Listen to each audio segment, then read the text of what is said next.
Hello and welcome again to RC Model Reviews. Today I'm looking at the EFX Racer from Durafly, being sold by HobbyKing and being pitched by HobbyKing as a really fast plane that's built tough, built strong, so it doesn't flutter, it doesn't flex. And it's a way to get 100 miles an hour model in a box. And let's see what you get in the box. I don't unbox things, it's already unboxed. Just a quick run through here now. Obviously there's the instruction manual, and as you've seen in my weekly news, it's got a little bit of a gaff in it, but never mind. Generally speaking, it's not too bad. Comes with a wing, fuselage and a tailplane, which I couldn't fit in shot, so that's the three major parts. I mean, there's not a lot to this model. It is actually looking like it's going to be a very quick, basically click and fly build. So that's great. If you're one of those people that don't like building stuff, you just like flying, this could be the model for you, but we'll find out. They said to use the A-spec battery, the 3-cell or 4-cell A-spec battery. Now, if you want to fly 3 cells, and why would you? Because this is a speed machine. But if you want to fly 3 cells, you use the 2200 A-spec Turnigy Nanotech battery. If you want to go for speed, then you use the 4-cell 1.8, and that's what I went out and bought. 4-cell 1.8 Nanotech battery. A-spec. Bloody dear, actually. Well, we're seeing whether this actually is worth the extra money, because you can buy the standard Nanotechs and a standard, high C battery for a lot less than these A-specs. So are they worth that extra dollars? Well, we'll find out. Now, they give you some props. They give you these cheap plastic ones, these E-fly ones that you see all over the place, cheap as beans. You can't really, that's going to waste a lot of your power. They're not the most efficient props in the world. So I'll test flight with them on, but I did go out and buy some APC clone props, which are much stiffer, much more efficient. Unfortunately, HobbyKing sent me, I ordered two 5x5, or 2 sets of 5x5s, but they sent me one 5x5 and one 6x5. It's not worth sending it back. They did say, if you'd like to send it back, we'll credit you. The postage is worth more than the props, are only a couple of bucks. So I'll be testing with these props as well, see if the better props make a difference. You get a Y lead, how's that? A screwdriver that you can just throw away, because those are crap. They'll munch your screws for you, no good. You get the screws, you get a plastic thing underneath to protect it from gravel rash, you get some ball links for the ailerons, as I say, you got those props. Now, it comes with a spinner, you don't get a choice of colour, it's blue for the yellow one, and it has a detachable part in the middle for extra cooling, which I'll be using. And then I also figured I'll throw in the FrSky D4R2 receiver. This is my go-to receiver. This is just the most wonderful receiver FrSky I've ever made, because it's full range, it's small, it's light, and it'll do CPPM for your mini quads if you want it to. So there you go. It comes with the servos pre-installed on the wing, and inside it's really a doddle. So having seen what you've got, I'm going to throw it together, and then I think we'll go and fly it.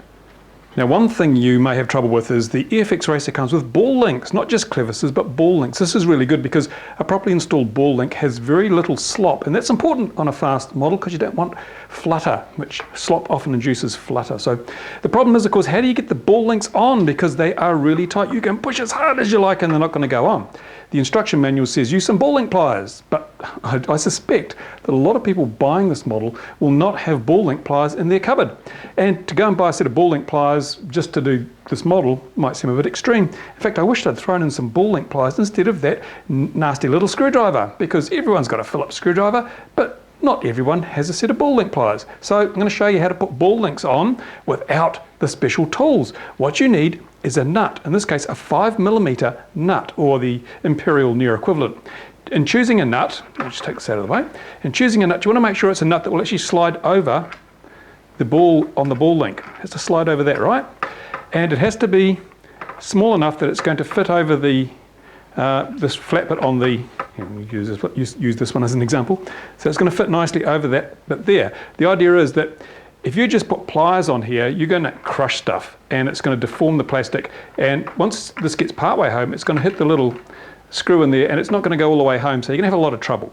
So what you need to do is to apply an even pressure around the circumference of that hole, that big hole there. And that's what your nut will do. The surface of the nut will push on there, but the hole in the nut means that the inside part of the ball link can protrude through. I'm going to try and do this on camera without getting in the way. It's really hard to actually do this. So I'm going to have to, I don't know how I'll do it actually. I'll try and reach around from the back, so it may not go as smoothly as I would like because it's going to be difficult. Now, you want some vice grips, okay? Don't use pliers. The problem with pliers is that you've got no way of stopping the squeeze. It'll be hard and then it'll release as it slips over. And if you've got pliers, you'll just push it all the way off the other side. And that makes it really hard to work with. So vice grips have the advantage that you can set how much this gap is when they're fully closed, right? They'll only close to a certain degree. Use the screw on the back here. So set your vice grips so that, well, basically what I do is I set it so that when I have this all lined up, and I'm going to have to move the camera, I'm obviously not going to be able to do it like this, but once you've got it all lined up, you want the vice grips to be just touching, and then you want to do it in usually about a turn and a half on there on these ones, so that when it closes it'll have pushed that link right on. I will now reposition the camera in the vain hope that I'll get this on film. Right, now hopefully this will actually focus as well. So I'm going to stabilize my ball link by putting it into the little arm here, the little connector, and that's roughly lined up there. That'll sit just there. Give it a bit of a turn so it's nicely lined up. Okay, so this is where our ball link is going to go on that hinge there. I'll take my nut and put it on this side. I shall then get my vice grips, like so. Ooh, try and get this. Now you can see what I'm doing here. And when I push the vice grips together, whoops, it didn't work because I haven't wound this little nut in far enough. So I'll give it another half a turn, try it again, and hopefully, oops, get this around the right way. It is fiddly. Ball link pliers are just so much easier, but this is how to do it without stuffing up your ball links. No, not quite. Another half a turn. And this could have gone a whole lot smoother. All the other ones, of course, went very smoothly, but Murphy's Law says that that will not happen when you're trying to film it. So try and get these lined up so it's nice and that it's evenly spread over the thing. And then, needs to come back, the nut needs to come back this way. Here we go, let's see if this will work. There we go, done. See that? Beauty, and that's how you do it. So as I say, it's a bit fiddly, but this way the ball link will go and you won't damage the ball link itself, and you won't damage the actual ball, which is really important. So yeah, if you couldn't get those ball links on the EFX Racer, then this is one way to do it. Saves you going out and buying what is sometimes an expensive tool. And then you've got these little keepers here, will slide over the wire and hold that link in place. Just something else I noticed here, I've used the recommended A-spec 1.8 battery as the 4-cell battery here, so it should be just a perfect fit in the model. Now I put a bit of foam on the end here because there's nothing to stop this battery being sort of impaling itself on the motor mount, so I thought that's probably going to help if I do have a rough landing. It doesn't change the height or the width of the battery at all, but when I tried to put the battery in and put the cover on, this is what I found. Now if we look down inside the plane, you can see these 3 motor wires here sit on top of a piece of foam, and they seem to be lifting the battery up, because when I put the battery in, the little tab on the hatch cover, which I'll just reach over and get, this little tab here, there's not enough room to fit it in the front of the model. I'll show you what I mean. Okay, so the battery's installed, I've got the strap on, and you can see there is a gap there, but when I try and get the canopy in, the gap is just not enough to allow the tongue to engage the hole. It's just, there's no way that little baby is going in there. That is just too tight. That's the way it's supposed to go, because this battery lead here is supposed to swing around. If you get vertical on this, handheld camera work today, sorry about that. This battery lead is supposed to swing right around like this, so that we can plug it into there and it keeps out of the way of everything. So it's supposed to go flat like that. I think there's a picture in the manual, turning the page, yeah, here we go, picture in the manual showing the battery lead coming out this side and curling around. So that's the way I've got it here, coming out the side and curling around, but no way that tongue is going to go in there. I think those little motor wires are actually holding the battery off the floor of the battery compartment. What I'm going to do to try and solve this problem is I am going to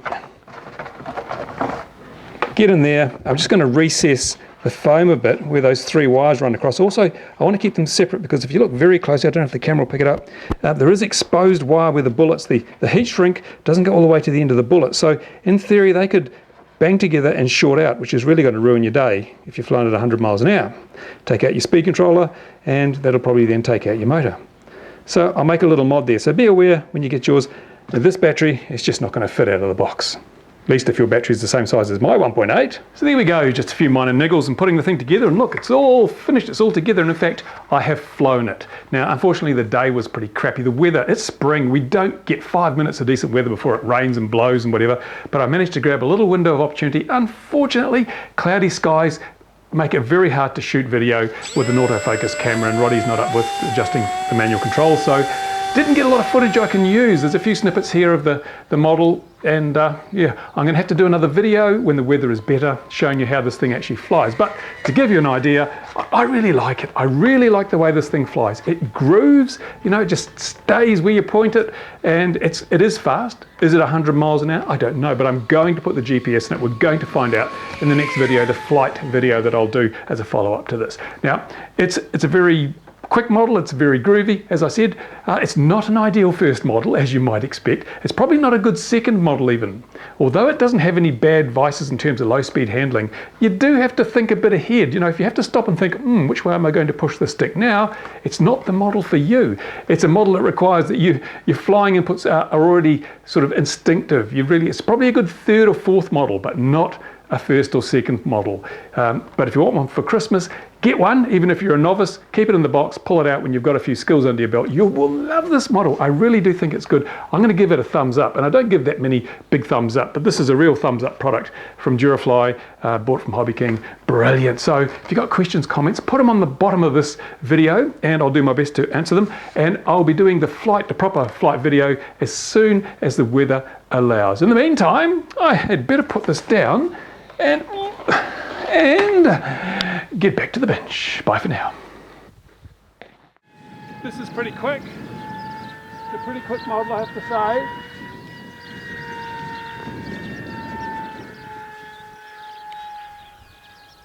say. It disappears very quickly in the sky.